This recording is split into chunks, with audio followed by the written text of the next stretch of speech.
Om Ajnanatimirandasya Jnananjanam Shalakaya Chakshurunmilitam Yena Tasmai Sri Gurave Namaha.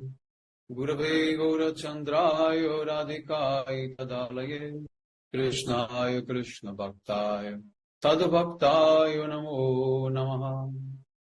Narayanam Gurum Vande Sharanyam Bhakta Bandhavam Gauramanubhishtam Purnam Radhadasyam Pradayakam Yurupanugacharya Varyam Gurupa Manjari Prishtakam Patita Pavana Karuniyam Yugacharya Narayanam Vancha Kalpatarvyascha Kripa Sindhu Vyayevacha Patitanam Pavanebhyo Vaishnavebhyo Namo Namaha. Namo Mahavadanyaya Krishna Prema Pradayate Krishnaya Krishna Chaitanyam Namni Gaura Tuise Namaha. Shama Sundara Shikanda Shekara Ismiraha Murali Manohara Radhikara Sikamam Kripanidem Swapriya Charana Kinkarim Puru Tapta Kanchana Gaurangi Radhe Vrindavaneshwari Vrishabhanusute Devi Pranamami Haripriya Vrindai Tulasi Devyai Priyai Keshavascha Krishna Bhakti Prade Devi Satyavatyai Namo Namaha. Shri Krishna Chaitanya Prabhu Nityananda Sri Advaita Gadadhara Sri Vasadi Gaura Bhakta Vrindam. Hare Krishna Krishna Krishna Hare Hare Hare Ramo, Ramo Ramo, Hare Hare. So first of all, I begin offering my most humble obeisances to the dust of the lotus feet of Paramaradhatama Sri Guru Pada Padamo, Nitalila Pravishta Om Vishnu Pada Paramahamsa Paribrajacharya Ashtotara Sata Srimad Shila Bhakti Vedanta Narayana Goswami Maharaj Shila Gurudeva. And to my most worshipable Shikshan Sannyasa Guru, Nitalila Pravishta Om Vishnu Pada Ashtotara Sata Srimad Shila Bhakti Vijnana Bharati Goswami Maharaj. And to all Shri Rupano Gauriya Guru Varga, all Tidanti Sannyasis, Brahmacharis, Vaishnavas, Vaishnavis, and to all the assembled devotees here today, my most respectful obeisances. So by the causeless mercy of Srila Gurudeva and all Mahabhagavatas Acharyas, we are able to assemble here one more time. Verses 26 and 27. Sri Parikshitu Vacha Samsthapanaya Dharmasya Prasamaye Tarasya Cha Avatirno hi Bhagavam Amshena Jagadishwara Sakatam Dharma Setunam Bhakta Kartha Virakshita Pratipam Achara Brahma Paradhara Bhimarshanam.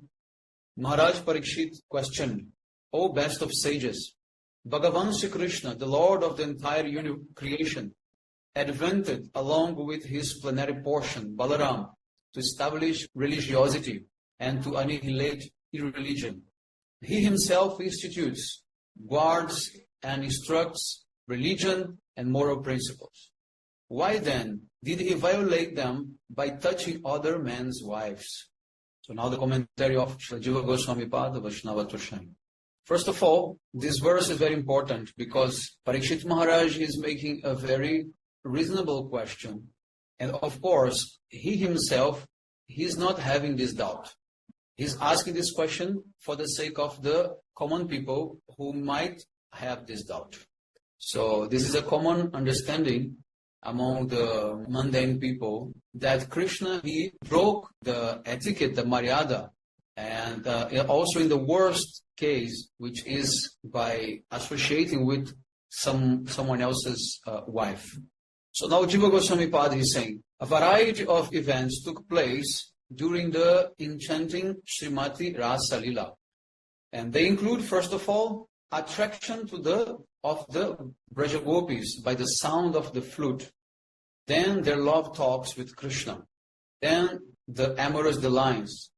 Then after Krishna disappearing with Srimati Radhika. Then after he appears and sits on the veils offered by the gopis. Then he answered their puzzling questions. Then they dance together in joy. Then the confidential escapades. So then the water sports. Then at last roaming in the forest on the bank of the Yamuna.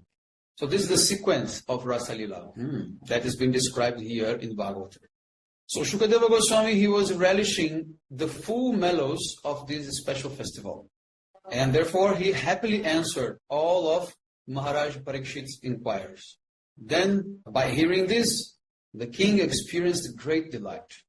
It is very clear that he did not see any fault in the Rasa Lila. If there is some mistake to be found there, then it would have been very distasteful, and the joy of hearing would also have been disturbed. Maharaj himself, he had no doubts about Rasa Lila. But in the audience, along with him, there are many types of karmis, jnanis, people who might have some type of misunderstanding. So for their welfare, Maharaj Parikshit mercifully, he asked this question to Shukadeva Goswami in these two verses and also the next one. So Bhagavan Shri Krishna, the Lord of the universe, he appeared in this world to establish dharma. That is, to re-establish the religious principles that had been lost and ensure that they are honored. He came to remove not only irreligiosity, but also the roots that are buried deep in the heart of the people. Otherwise, it's not possible to establish dharma fully. In this verse, it confirms what Krishna himself told in Bhagavad Gita 4.8, that I appear millennium after millennium to protect my unalloyed bhaktas, to annihilate the wicked, and to reestablish dharma. The word Bhagavan means that the Supreme Lord exercises special powers to do this. And he appears with Baladev Prabhu because this is a very serious mission. But why is Krishna so insistent on doing this? Because he is the Lord and maintainer of the universe. If he does not protect his creation, then the world would certainly come to an end. In Bhagavad Gita 10:42, Krishna says, with only one plenary portion, I pervade the entire universe. According to this logic, Bhagavan Shri Krishna is the Supreme Lord, full in all six opulences and complete in himself.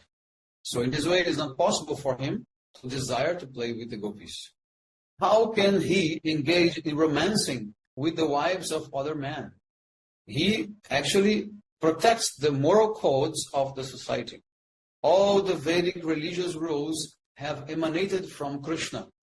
He instructs them and also practices them. Otherwise, if one who instructs does not follow, general society would not accept his teachings. Bhagavan introduces and speaks dharma, and he also follows it. So how he can act irreligiously? He is not only the original speaker and creator of dharma, but he protects the dharma also. How? By killing all those who oppose the Vedas, and also by maintaining and promoting dharma in various ways. So if Bhagavan Shri Krishna is the original speaker, executor and protector of religious principles, how can he act contrary to them by embracing the wives of other men? O best of Brahmanas, O direct personification of the Vedas, your whole dynasty is implicated by Krishna's transgressing the Vedic codes. Shri Krishna is known as Brahmanya Deva, the protector of the Brahmanas. So it is illogical for him to act immorally by embracing other men's wives. For Brahmanya Deva Shri Krishna, to do such an act is unthinkable. If morality is transgressed in this way, then you Brahmanas, who are the personification of the Vedas, are held blameworthy. So Shukadeva Goswami, he might say, oh dear one, why did Bhagavan engage in romantic play with other men's wives? How can I comprehend all this? He is the all-powerful controller. It is beyond my ability to understand his lila. So anticipating such answer, Parikshit Maharaj said, O Brahmana, you are the embodiment of all the Vedas, decorated with omnipotence. Nothing is inaccessible to you. In Srimad Bhagavatam 10:32-21, it says that when I was hiding, I was still loving you, Krishna is saying to the gopis. So with this statement, Krishna becomes the promoter of adharma, the immoral conduct, and also the performer of adharma by directly associating with the gopis. So repeatedly behaving in this immoral way, you have perpetrated and maintained adharma, and more at fault than others who perform adharma. By such behavior on your part, you have destroyed dharma and have instituted the adharma and given it credibility. Maharaj Parikshit is propagating this philosophical truth that Bhagavan Shri Krishna has advented with his plenary portion Baladev to establish dharma and annihilate adharma. So, in this statement, it is said that dharma is planted, but to initiate varnashram dharma is something very ordinary. So, it's something very easy, very simple to do. But the word samstapana, it indicates that Krishna's real purpose is to establish some special dharma called Shuddha Bhakti. In Padma Purana it says, always remember Vishnu, never forget Vishnu. All directives and all prohibitions from Shastras are included in this. Sri Kunti Devi also says the main reason for Krishna's descent in Srimad Bhagavatam 1:8-20. She said, O Shri Krishna, you have appeared to bestow Bhakti Yoga upon the pure-hearted, swan-like sages. How can I, being a woman, understand you? So Sridhara Swamipad, he said in his commentary on this verse that, Hey Shri Krishna, you attract self-satisfied personalities by your attributes and bless them with Bhakti Yoga. This is the reason for your appearance. So Krishna's power alone bestows Prema Bhakti, even without giving any instructions. In this way, all elements contrary to Bhakti Yoga are automatically destroyed without the need for any special endeavor. So why such a powerful Supreme Lord will enjoy with other men's wives?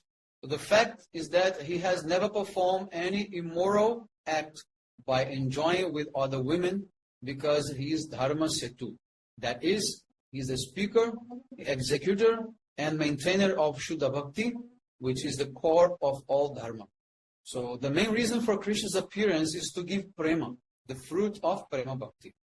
In service to Krishna, all other duties are to be disregarded. So the gopis abandoning service to their husbands is the extension of Prema Bhakti, because it is also display of neglecting any other duty. Srimad Bhagavatam 11.9 says, one should perform Vedic ritualistic activities till one becomes detached from mundane attachments and acquires faith in hearing Harikatha. So, accordingly, sadhakas, they should perform the Vedic ritualistic activities until they develop Shraddha, but not after that. So, this is the validation for disregarding all other duties. This being the case, what more can be said about the Nityasiddha Gopis? So, what he's saying here is that until the level of Shraddha, you have to follow rules and regulations. After that, you don't need more to follow. After Shraddha, we have so many other levels of bhakti. But because he's not an ordinary man, he's God, so there is no any fault in that. So Shri Krishna is Bhagavan and Lord of the universe. He's a source of all that exists, including the gopis. Gopis are his parts and are also separated from him to perform pastimes. When the whole meets the part, it's not any adharma. This is just, one thing, the same thing. Krishna is the super soul of everyone and is also eternally present within the gopis. Therefore, there is no fault in their meeting. So one thing we have to understand is that although Krishna is performing human-like pastimes, he's not a human, he's God. So the rules of human life will not apply to him. So there is no possibility of Krishna's behaving contrary to dharma by meeting other ladies. So embracing the gopis is not against dharma, because you, Shukadeva Goswami, have addressed the gopis as Krishna Vadu, means Krishna's brides. So now the commentary of Srila Vishwanath Chakravarti Thakur, Sarartha Darshini. So Maharaj Parikshit noticed that a suspicion regarding Krishna's behavior was arising in the hearts of the karmis and jnanis sitting in the audience. So to alleviate their doubts, he posed this question found in this verse beginning with Samstapanaya. Swayam Bhagavan Shri Krishna has incarnated along with his expansion, Jagatishvara Vishnu, And it is this part who establishes dharma and annihilates adharma. So it means that it's not Krishna himself who is doing that, but Vishnu inside of Krishna is actually establishing dharma, destroying adharma, killing demons, things like that. Krishna has come with Baladev. How can he behave against the religious principles? Even if Bhagavan has affairs with other men's wives in his own personal pastimes, he's not subject to any reaction that would come out of immoral activity. But sometimes in his lila, even though being Ishvara Bhagavan, the supreme controller, he accepts a curse and its results. Verse 28. Apta kamo yadupati kritavam vai jugupsitam kim abhipraya etam naha samsayam chindi subrata. Bhagavan Shri Krishna is eternally self-satisfied. His heart is never touched by extraneous desires. What was his intention in performing such a despicable act? O virtuous one, O Sri Shukadeva, you who strictly adhere to religious principles, be merciful and dissipate this doubt. So now the commentary of the Jiva Goswami Pada Vaishnava Toshani. Why did the Lord of the Yadus, Aptakama Shri Krishna, perform such a despicable act by entertaining other men's wives? The purpose in calling him Yadupati is to question how he can be the Lord of the supremely virtuous Yadu dynasty if he himself performs forbidden acts. We have only this misgiving. We do not question him in any other regard. So please remove this doubt. So here, Parikshit Maharaj, he used the word our. Means he's showing that this doubt may be also in many members of the audience. So he's saying, Shri Krishna is the perfectly self-satisfied Supreme Lord and the crest jewel of the righteous Yadu dynasty. But his conduct of enjoying with others' wives is against Shastra. He has instructed moral principles, but he himself is not following. Consequently, the hearts of the karmis and jnanis were shaking with doubts. Hey Subrata, you who are firmly established in celibacy and attached to virtuous behavior, please destroy our doubt. Otherwise, the righteous behavior of people like you will become extinct. So this was the question of Parikshit Maharaj to Shukadeva Goswami.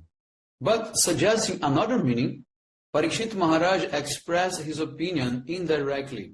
He said, Jadupati means Krishna himself is the Lord of the Yadus, and everyone in the Yadu dynasty is a top-class devotee. He is very merciful to his devotees. Did he perform this contemptible act, being impelled by his propensity to shower mercy? So it is an indisputable fact that Krishna always acts favorably towards them. He is Aptakama, means by performing Rasa Lila he fulfilled his desire to distribute Prema Bhakti for himself. This Rasa Lila has propagated the uppermost goal of Prema Bhakti.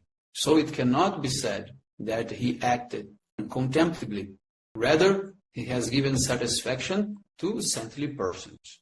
Then he's saying, O you who are fully fixed in bhakti, without hesitation, remove all our doubts. This Rasa Krida of Bhagavan is full of the nectar of Prema Bhakti, and I personally have no doubt regarding this. And in this assembly, there are many great personalities who are infused with the nectar of bhakti and who are well versed in Shastra. They are not suspicious, yet some unfavorably inclined persons are present as well, and they are ignorant regarding the fundamental truths of bhakti. So this question is for their welfare. I fold my hands and request you to firmly cut down their doubts. So in this way, Parikshit Maharaj is acknowledging the fact that he's not having this doubt. Many of the great devotees present there are also not having this doubt, but some people might have this doubt. So therefore, Shukadeva Goswami needs to explain a little better to make them understand that Krishna's Rasa Lila has no any mundane activities. Now the commentary of Srila Vishwanath Chakrabarti Thakur, Sarartha Darshini. So in the present verse, Parikshit Maharaj is asking, If it is not against religious principles for the Supreme Lord, what was his intention in performing this abominable act? Krishna is Aptakama and Purnakama, so it is not correct to say that he did it to fulfill his lusty desires. He performed this despicable act even though he is devoid of sense of enjoyment. But actually, it has cast a shadow on his character. If it is said that this was necessary for the present avatar, then how can he be the lord of the Yadu dynasty, which is supremely religious? So in this regard, I and many others are skeptical. So Parikshit Maharaj, he speaks about us. He includes himself and other members of the assembly. He's saying, Krishna is Aptakama and Atmarama, yet he took great delight in playing with the Braja Gopis, who are the embodiment of love and bliss. This is a very deep and confidential concept. Therefore, Parikshit Maharaj is saying, Hey Subrata, you strictly adhere to proper behavior, yet you yourself are deeply absorbed in this lila. So this also increases my doubt. Mercifully, please remove this suspicion. So now verse 29. Sri Shuka Vacha Dharma Vyaktikramo Drishta Ishwaranam Cha Sahasam Tejasam Na Doshaya Vane Sarva Bhujo Yatha. Sri Shukadeva Goswami said, O king, sometimes the Supreme Lord and some very powerful, godly personalities courageously carry out some scandalous action, but the purity of their character prevails, just as fire remains uncontaminated while devouring everything it touches. Now the commentary of Srila Jiva Goswami Pada Vaishnava Toshani. Sri Shukadeva Goswami, out of natural compassion and affection for his disciple, he destroyed Parikshit Maharaj's doubts. In the next 7 verses, Shukadeva Goswami, he reconciles the meaningful conclusions that the king presented to him indirectly. Ishvara is not under the control of karma. Sometimes he is seen to transgress morality, as well as some other great personalities like Brahma, who ran after his daughter with lust intentions, and Brihaspati, who shamelessly enjoyed with the wife of his brother Uttatya. Such actions are seen as blameworthy, just as no fault touches fire, which can devour everything, yet remains uncontaminated. So now the commentary of Srila Vishwanath Chakravarti Thakur Sarata Darshini. Ishvara does not have to undergo any reactions to his karma, so he does not incur any blame when he dares to meet intimately with other men's wives. There is no possibility of any fault in his deeds. So with this intention, Shukadeva speaks these 7 verses, starting with this one, Dharma Vyatikramo. In the present verse, he answers the first question. Rudra and other gods may be seen to commit immoral acts, but they are not condemned due to the illustrious position they occupy. Just like fire can consume everything but remains pure, similarly, the actions of these powerful persons are not censorable. Now verse 30. Naitat samachare jatu manasapihi anishvara vinaschati acharam modhyad yatarudro vidijam visham. Those who are incompetent should not even think of imitating the activities of powerful controllers. If some foolish person does so, he brings destruction upon himself. Rudra drank the ocean of hala poison, but if anyone else tries to do this, he will be burned to ashes. So now the commentary of Jiva Goswami Pada Vaishnava Toshani. If exalted personalities engage in some contemptible actions, then what is surprising if others also do this? So with this apprehension, Shukadeva Goswami says that ordinary conditioned souls should not even think of doing such an act, which transgresses dharma. Means ordinary persons, they have to follow completely the proper behavior from the scriptures.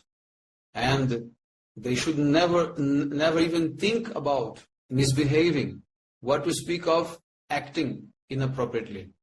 But if anyone acts inappropriately, it means he's sinning and he suffers misery and brings about his own destruction. And he brings about his own destruction in this lifetime and also in the future lives. If someone unaware of the majestic powers of great personalities and of his own incompetence copies them out of foolishness, he will be destroyed. That is why it is absurd for ordinary person to imitate Shiva drinking poison. An intelligent person will not be inclined to do this. The Kalakutta poison, which arises from the ocean, is lethal, and one who drinks it will be instantly finished. And therefore, that is why we should not imitate the forbidden acts performed by persons of the level of Brahma and Shiva. Powerful rulers never meet their end by acting in such a way. Rather, their acts display their grandeur. After Shiva drank the Kalakutta poison, his throat became very beautiful with a very beautiful blue color, and he became even more attractive. Now the commentary of Srila Vishwanath Chakravarti Thakur, Sarata Darshini. In Bhagavad Gita 3.21, it is said, Yad Yad Acharati Shrestha. Whatever a great man does, the general people follows. So according to this logic, others will also be inspired to do abominable acts in the wake of, just by following what Brahma and others, they also have done. So this verse has been spoken to address this point. There is no scope for the fallen, conditioned souls to transgress dharma even mentally. If out of stupidity someone copies Shiva and drinks Kalakutta poison, he will be instantly destroyed. But Shiva is glorified for doing so, and he became even more beautiful when his throat turned blue. Now verse 31. Ishwaranam vacha satyam tataiva charitam kvachit tesham yad swavacho yuktam buddhimans tat samacharet. The statements of superior, competent authorities like Shiva should be accepted as valid, and one should act in accordance with their words. Occasionally, they also behave freely, defying accepted moral conduct. So an intelligent person should follow their favorable instructions that coincide with their exemplary conduct. So now the commentary of Srila Jiva Goswami Pada Vaishnava Toshani. When the behavior of superior authorities is in accordance with their instructions, the intelligent persons will thoughtfully follow their advice. Their words convey the truth and carry supreme power. Their instructions are taken from Shastra and are meant for the welfare of the population. Their words are potent, and intelligent persons will also accept the example of their behavior where it is consistent with their speech. However, the foolish will not understand this. So now the commentary of Srila Vishwanath Chakravarti Thakur, Sarata Darshini. As stated before, whatever a great man does, the general people follows.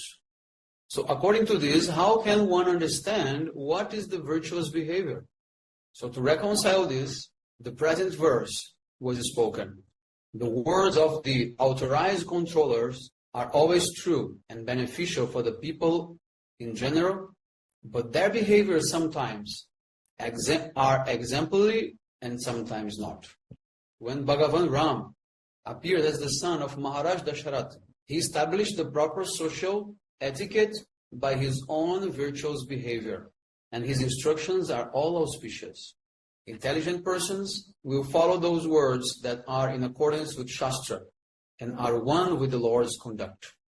For example, Bhagavan Krishna ordered Arjuna in Srimad Bhagavatam 1.7.35, kill this terrorist Ashwatthama, the killer of our most dear ones. So Ashwatthama had killed Draupadi's children in their sleep at night. So Krishna ordered him killed. But elsewhere, Shastra instructs that a Brahmana, even if he is sinful, he is never to be killed. Arresting Ashwatthama, Arjuna bound him with ropes like animal and brought him before Draupadi, who insisted him to be released so that his mother should not suffer the loss of her child. So then Arjuna untied Ashwatthama, but punished him by slashing off his hair and severing the jewel from the criminal's head with his sword. Thus humiliated, he was driven out of the camp. In this way, losing his hair, his wealth and residence, he was in fact killed and not killed at the same time. So being highly intelligent, Arjuna was able to honor the scriptural injunctions as well as Krishna's order. So in this way, all the instructions that are supported by Bhakti Shastra, they are to be honored. So this is a very controversial subject that brings a lot of questions and doubts in the minds of the neophyte devotees, especially those who don't have enough sadhu sangha and also enough studies of the scriptures. They become doubtful about such type of behavior. So therefore, very carefully, we have to analyze everything and get answer from the pure devotees, so they can reconcile everything for us. Verse 32. Kushala charitenesham iha swarto navidyate viparyayena vanarto nirahankarinam prabhu. Hey Prabhu, such powerful personalities are free of false ego and have no selfish motives in performing any pious act. And when they perform some apparently impious action, they do not suffer any negative reaction because they have transcended concepts like gain and loss, piety and impiety. Now the commentary of the Jiva Goswami Pada Vaishnava Toshani. So qualified persons are not subject to sinful reactions, even if they have performed some impious acts. Why? The reason is that those who are free of false ego do not have to undergo reactions from piety and impiety activities. Because they are devoid of the mood of I and mine, their actions are not subject to the laws of karma, and they do not fall down to the hellish planets. Parikshit Maharaj, he means to say to Shukadeva Goswami that you can understand everything. So Shukadeva Goswami is addressing Parikshit Maharaj as Ishwar, meaning that you are also free from the rules of action and reaction. So why Shukadeva Goswami is saying that? Because Parikshit Maharaj was cursed, because apparently he had offended the Brahmana. So it means apparently he performed an impious activity. Shukadeva Goswami, he is taking the question of Parikshit Maharaj and also taking the opportunity to also clear this, sometimes the false blame that people give on Parikshit Maharaj. So therefore, Parikshit Maharaj was not going to die because of the snake bite. He actually is beyond reactions of karma.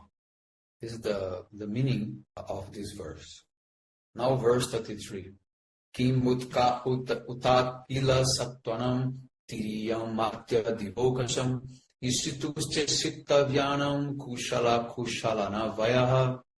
If this is the situation of the competent demigods and great men at the level of Ishwar, then how can the supreme controller and creator of all living beings, including animals, humans and demigods, be governed by the laws of worldly piety and impiety meant for his subjects? So now the commentary of Srila Jiva Goswami Pada Vaishnava Toshani. As empowered personalities are free from false ego, their behavior is never a source of disturbance. If this is the case, then how can there be any question of wrongdoing by the Supreme Lord, who actually comes for the welfare of the living beings? If great personalities have no concern for their benefit or loss, then what to speak of the independent Supreme Lord Shri Krishna, who is the controller of all created beings and who dispenses the results of their karma? So all the created beings include animals, humans and demigods, who are subject to the modes of ignorance, passion, they are subject to the modes of ignorance, passion and goodness. Bhagavan is far beyond all laws governing his creation. All those great personalities are directly under his control, when they are not subject to advantage and disadvantage, auspiciousness and inauspiciousness, piety and impiety. Then how can their controller, Bhagavan, be implicated in such acts? So this is never possible, because he is the supreme controller of everyone. Being the Supreme Personality of Godhead, he is not controlled by anyone or anything. So you see, for God, there is no good or bad. Whatever God does, this is perfect. Because he is the owner of everything. So everything runs according to his desire. We cannot say that God did something wrong or something right. Everything he does is actually right. If God makes any mistake, then he cannot be God. But this is some argument, this is a type of argument that people may use by saying, then Krishna is not God because he made a mistake. So one thing is to say that God can never make a mistake. And the other thing is to say that, okay, but if Krishna makes mistake, then he cannot be God. God may be somebody else. Many people think that, for example, Lord Ram, he is God because Lord Ram, he is actually not making any mistake. He is very faithful to his wife, to all the rules and regulations of society. So Ram is God, but Krishna cannot be God. But the thing is, we cannot make our judgment based on our mundane experience because we have imperfect senses and we have contaminated senses.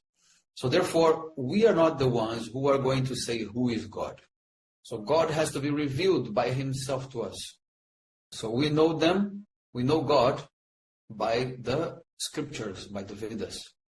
So if the Veda says Krishna is God, then no matter what he does, he will be always perfect, will be always right. So now the commentary of Srila Vishwanath Chakravarti Thakur Sarartha Darshini. So the previous verse says that Brahma and other powerful personalities are not held guilty for transgressing Dharma. And in the present verse, it clarifies that Krishna is not suffering with any type of reaction because he embraced the wives of others. Now verse 34. Yatpada pankaja paragani shiva tripta yoga prabhava viduta kila karma bandha swairam charanti munayo pina nahya manas tasya pusha khuta eva bandha. When devotees serve the dust of the Lord's lotus feet, they become completely satiated. Yogis, by the power of their meditation on him, cut the bonds of their karma and roam around freely without getting entangled. The same Supreme Person manifests his transcendental form out of his own free will. So how can he be under any kind of bondage? Now the commentary of the Jiva Goswami Pada Vaishnava Toshani. So the devotees, when they become satiated, satisfied, this means that they are full of Krishna prema. They see everything else as insignificant and nothing entangles them. Sages achieve liberation from karmic reactions by the power of practicing bhakti yoga. And even if they perform some prohibited activity, they remain unaffected. So it means that if bhakti yoga is so powerful, how can the same Supreme Controller Bhagavan be under any kind of bondage? Even we know that famous verse from Bhagavad Gita, Piche Suduracharo. So in that Krishna says, even if those who are performing my bhajan, they do some mistake, something, they should still be called sadhus because they are performing bhakti to me and they will be quickly perfected. So what to speak of Krishna himself? So this is one consideration. We have to understand the line of thought of Jiva Goswami Pad and Srila Vishwanath Chakravarti Thakur is taking into consideration the analysis of the acts of Krishna as if this is good or bad. That's what they're doing now with all these arguments. And the other consideration is that there is no point of being anything wrong in what Krishna does because he's God himself. So there are two ways of arguing. So according to their argument, they say that they use the example of the great sages and even demigods who perform some type of impious activity, even if they are not going to be affected. What to speak of Krishna? Krishna enjoys full freedom. He has his own sweet will.